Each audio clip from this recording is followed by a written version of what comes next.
If you're like me, you've probably noticed how AI assistants have just sort of crept into everything, right? Asking them for music, the weather, help with work, even just a simple timer. They're everywhere. But, as they get smarter, this big question keeps popping up. What are these helpful little digital folks actually doing with our personal information? So today, we're taking a deep dive into that complex, maybe slightly murky world of AI assistant privacy. Our mission, really unpack the core differences in how the big players, Apple Intelligence, Google Assistant, Amazon Alexa, Microsoft Copilot, Meta AI, how they handle your data. We're going to try and cut through the noise, give you the important stuff, and, arm you with what you need to make smart decisions about your own digital privacy. It really is one of the biggest challenges in AI right now, isn't it? Finding that balance. You want helpful, personalized assistance, but you also need um, really solid user privacy because these systems often deal with sensitive stuff, personal, professional information.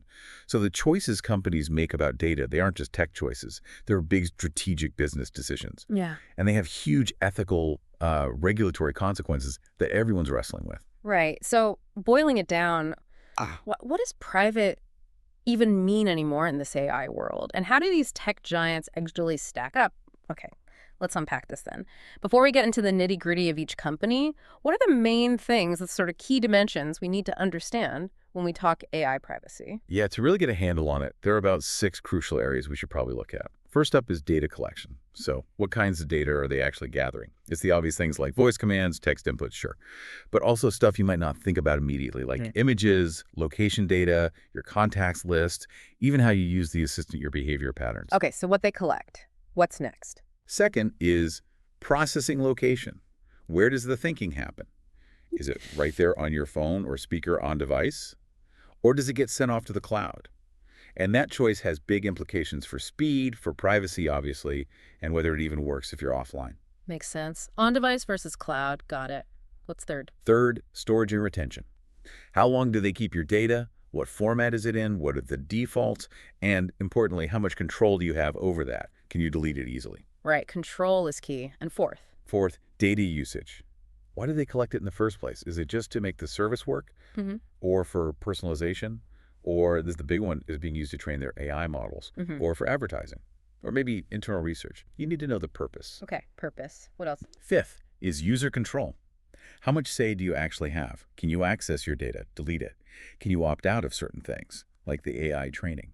And finally, number 6, independent verification and transparency. Can someone else actually check their privacy claims? Are there, certifications, audit reports, ways for outsiders to inspect things? Or is it just the company saying, trust us? And that last one really highlights the core tension, doesn't it? Because like you said, strong privacy often means keeping data local, collecting less.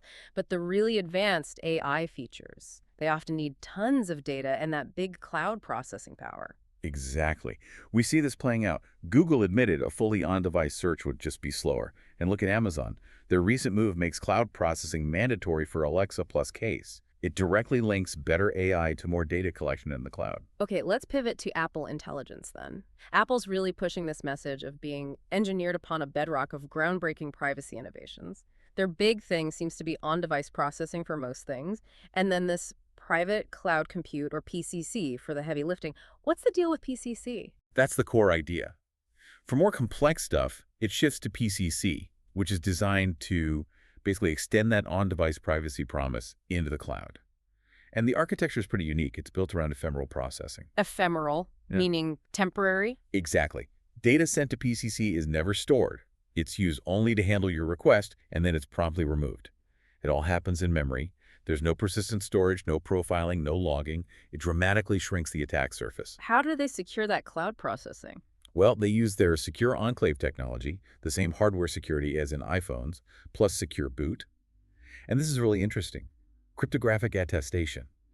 Your device actually verifies the identity and the setup of the PCC server before sending any data. Wow. And Apple makes a big point that they themselves do not have access to user data on PCC nodes.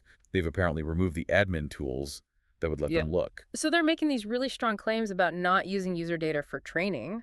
How do they train their models then? And can users actually verify any of this? Yeah, their policy is very clear. Do not use our users' private personal data or their interactions when training our foundation models. Full stop. Instead, they use licensed content, curated public data sets, open source stuff, and info gathered by their web crawler, Applebot, which notably respects robots.txt. And the verification part, how transparent is it really? For users, there's the Apple Intelligence Report. It lets you see requests sent to PCC over the last 15 minutes or 7 days. You can even export it as a JSON file. They talk about verifiable transparency using signed binaries and a virtual research environment, VRE, for security researchers. A VRE, like a sandbox. Sort of. A controlled environment where researchers can inspect the software. But, and this is a key limitation, there's no full source code disclosure. And no real path for independent third-party audits unless Apple specifically sets one up. So verification relies heavily on Apple's curated environment. What about businesses? Does this PCC model work well for enterprise needs? That's where some challenges pop up. There aren't enterprise APIs for tracking AI usage, so businesses can't easily monitor it themselves. There's no SIEM integration either, that connection to the big security logging systems large companies use. That makes managing it harder. Right. Oversight is crucial for businesses.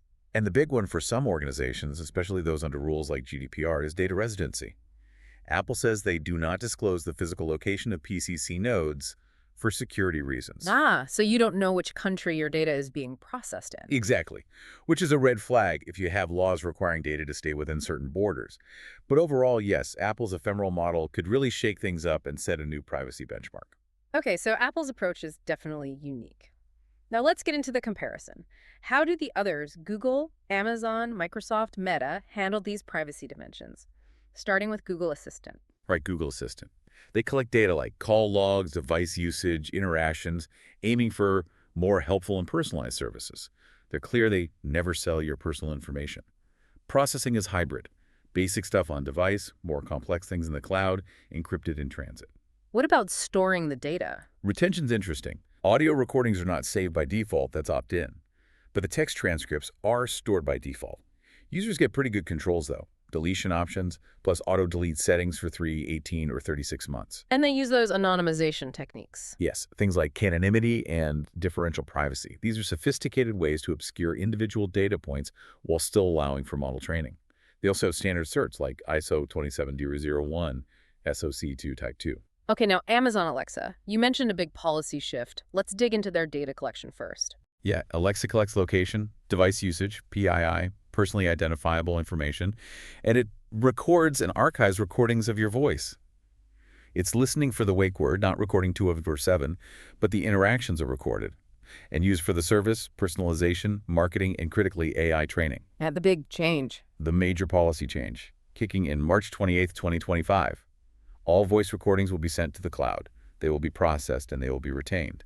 The setting to do not send voice recordings, it's being eliminated.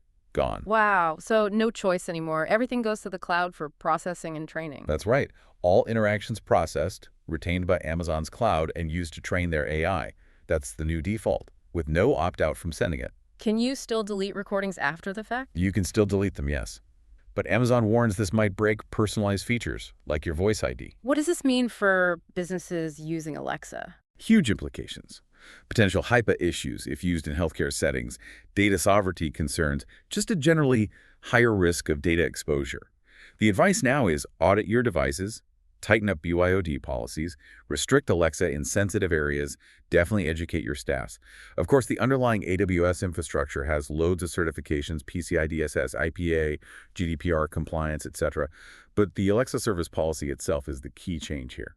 That's a really significant shift. It feels like they're prioritizing AI improvement above user control over the raw voice data being sent. It certainly looks that way, a very different direction than Apple's. Okay, let's talk Microsoft CoPilot. You said they have a different approach for work versus personal accounts. That sounds potentially useful. Absolutely. It's a very clear split. For enterprise users using a work account, you get enterprise-grade security and privacy. Crucially, Microsoft states your data is not used to train their foundation models. Prompts, responses, none of it leaves your organization's control for training purposes. So work data stays firewalled for privacy. Essentially, yes. It complies with GDPR, the EU data boundary, HIPAA, FERPA. They're even disabling the general web search in M365 CoPilot from July 2025 to boost compliance further. Okay, but what about regular folks using a personal account? That's different. For consumer users, conversations are saved by default. and may be used to personalize your experience and train our generative AI models. Ah, so personal users do potentially contribute training data. Yes, unless they opt out. Mm. There is an opt-out. And certain data is excluded from training anyway, like if you're logged in with a work account, even in a consumer context, if you're under 18, or if you've opted out. They might keep prompt response data for up to 30 days just for service improvement, separate from model training. And Microsoft acknowledges risk. They do. They talk about AI bias, incorrect outputs, permission issues, data exposure. They recommend things like DPIAs, using least privilege access for data, and cleaning up ROT data, redundant, obsolete, trivial stuff. They also have ISO certs and audit reports available. Right. And finally, Meta AI. They've been in the spotlight over privacy quite a bit. What's the story there, especially with things like accessing photos? Meta AI collects voice recordings, text transcripts, related data, and yes, there were reports about camera roll access, often as a default opt-in, with photos potentially going to the cloud. A default opt-in for camera roll. That Yeah. seems surprising. It raised eyebrows, definitely. Users often have to dig into settings to disable that. For processing, voice becomes text, stored by default for product improvement and training. Raw images from their MetaQuest VR cameras, though, are processed on device. Are they doing anything specific to enhance privacy, maybe like Apple's approach? They have introduced something called private processing for apps like WhatsApp when interacting with AI. It uses trusted execution environments, or TEEs. Tease, like a secure zone on the chip. Exactly. It's a hardware-based secure area that processes the messages ephemerally. So Meta claims they can't access the content, preserving end-to-end encryption, even with AI features. How long does Meta keep the data? Text transcripts and voice recordings can be kept up to a year. False wakes, where the AI activates accidentally, are deleted within 90 days. Users can delete stuff from their activity log, use a reset AI command in chats, and importantly, disable that camera roll access. They've had past security issues like guessable prompt IDs, which they say they've fixed, and they hold standard certs like ISO and SOC 23. Okay, wow, that's a lot of detail in each one. So let's pull back and compare. What are the real standout differences when you put them side by side? Let's start with that on-device versus cloud processing idea. The biggest contrast is between Apple and Amazon, really. Apple's ephemeral cloud, PCC, is trying to make cloud processing feel as private as on-device data deleted instantly, Mm. inaccessible to Apple. It's a unique play. Right. Then you have Amazon going in the complete opposite direction. Mandatory cloud processing for all voice data after March 2025, explicitly stating it's for AI training and removing the user's ability to stop it being sent. A very clear trade-off being made there by Amazon. Absolutely. Prioritizing AI improvement over that specific user control point. Google and Meta are more in the middle with hybrid approaches, but they don't have Apple's specific no storage, no access guarantee for the cloud portion. What about how long they hold onto your data and how much control you truly have? That seems like another major battleground. Definitely. Apple's PCC is ephemeral by design, so no cloud storage there. Google gives you pretty granular controls and auto-delete options for the data it does store. Amazon, that shift to mandatory cloud processing fundamentally changes control. You can delete later, sure, but you cannot stop it from being sent and used for trading in the first place. That's a huge shift in agency. Yeah, the control point moves from prevent sending to delete after sending. Precisely. And Microsoft Consumer and Meta often default to collecting data for training or accessing things like camera roll, but they do offer opt-outs and deletion. The key takeaway here is that just seeing privacy settings doesn't mean you have full control. The defaults, how easy settings are to find and use, and what's happening under the hood, that all matters hugely. Users might feel in control but still have a lot of data collected. How much can we really trust what they say? What about transparency and proving their claims? That's the million-dollar question. Apple's verifiable transparency is interesting, using crypto and that VRE for researchers. But it's not full source code for everyone, and it doesn't easily plug into enterprise audit systems. So verification is still somewhat limited or controlled by Apple. To a degree, yes. Google, Amazon via AWS, Microsoft, Meta, they all point at their ISO. SOC certifications, bug bounty programs, transparency reports, these are valuable. But the industry-wide issue remains a lack of full source code transparency for these complex AI systems.